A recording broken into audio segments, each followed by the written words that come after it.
4 more years of corruption. Sorry. Oh, that's okay. I often said we should sell popcorn at these meetings. At any rate, Frank Sork, Wilkes Barre City. I had a presentation which I'm going to forgo tonight based on what just happened, and I'll give you my observation of what I saw. Bob is usually, well, Bob, for lack of a better term, and sometimes he does get a little passionate about what he speaks about, but what I did see is Bob bringing up some legitimate complaints prior to being interrupted. Some of the things that he brought up, relations on how city employees get their jobs. That is definitely city business. And for you, sitting there as council chair, to disrupt a speaker while they are talking about city business is unconstitutional and reprehensible. The taxpayers will be filing, not that it will do anything in this godforsaken county where justice seems to favor those that are not politically politically connected. However, the taxpayers will file a private criminal complaint on you first thing in the morning. Again, not that I expect it to go anywhere, but you disrupted this meeting, not Mr. Kodlobowski, who is simply responding to the antics provided by this council, who are our representatives, who get paid by this city, the taxpayers, and should know better. So if I'm getting loud, too bad, suck it up. 3 minutes, 35 seconds left for me to give my presentation, as Mr. Kodlobowski gave his. You might not like Mr. Kodlobowski. You may despise me. I don't care. 3 minutes and 23 seconds for me to give my presentation. Whatever I feel you corrupt people are doing with my tax dollars, I will ramble on about for 3 minutes and 11 seconds now. And you will sit there and suck it up because we pay you to do it. That's the way this works, Bill. You might not like the taxpayers, but you have to deal with us. You make these arbitrary rules that say people have to be here at a certain time, they have to fill out papers. If they don't, they can't speak. I have watched and I have seen so many people who come up with things they need to talk about. They're running late from meeting to meeting to get here on time, and they don't get to present their information. One speaker just tonight came up to me and said, I have something I need to talk about, but I didn't fill out the form prior to the meeting. Can I still talk about it? I said, unfortunately, in the island nation of Wilkes Barre, no. The Constitution doesn't apply to you. You do not have the right to speak. So I'm going to ask a question with my 2 minutes and 18 seconds. Sewer permits was what was on the mind of this individual.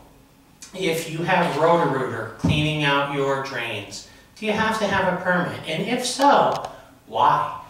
If I flush something down my toilet, or my 2-year-old grandchild flushes a truck down and I need to call Roto-Rooter to snake out one of the drains in my home, why do I need a permit for Roto-Rooter to run a snake inside my home? It's not leaving my home, it's probably still stuck in the actual fixture.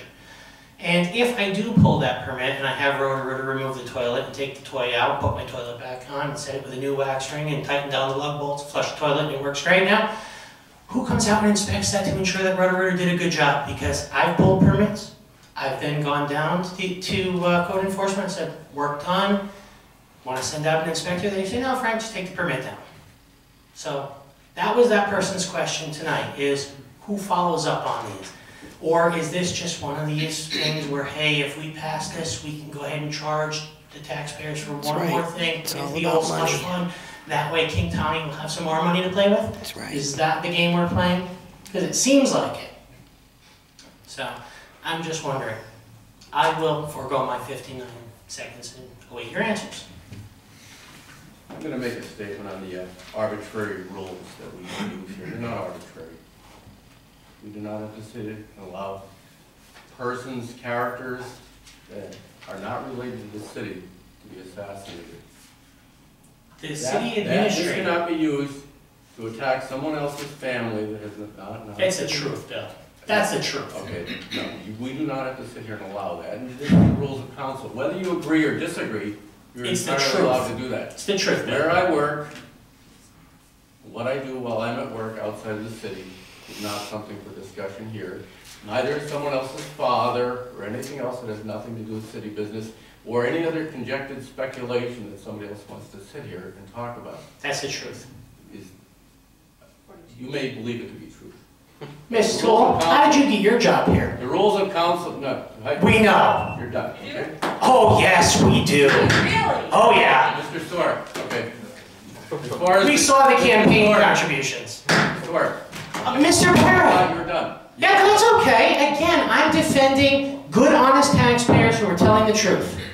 That's it. I didn't say you are not telling the truth about whatever you're speaking about, but attacks on family members or any other non-related city business or people, it's not going to happen here. This is not the forum for that. Even if it's true. You know what the proper forums are. This is not. I And neither can somebody stand there and scream and yell and call everybody anything they want and totally act. If they were acting like that on the street, they would have been arrested. Bill, I brought to your I've attention... arrested people for less. And I brought to your attention a few years ago when the former city tower stood here and defamed me. You allowed it. And as far as... But we won't allow Bob Kodlowski to tell the truth. But you allowed a thug, a convicted thug, to do it to me. I'm trying to answer your other question on the sewer. Good. We've had that question come up before, the permits for the sewers. And I don't know, Tony, you might have been when that question came up as well. But because the sewer lines are obviously connected, your sewer lines are connected to the city sewer system, I believe that's why the permit is required, because they just wanted to make sure that whatever is going on does not damage the city's sewer lines or cause problems for other residents. And that has happened in the past where things are pushed out, causes a blockage, and before you know it, the whole street has sewer problems, and that's why. Who follows up on the other part of the question? That I can't answer. That I can't answer that particular part. It would be impossible for the city to actually go down the line and video camera every single time Roto-Rooter is used. However, we can go back and see where permits are pulled to find out when somebody might have used Roto-Rooter and pushed something into a city line. And That is the reason for a permit. Thank you. Mr. Sorkin,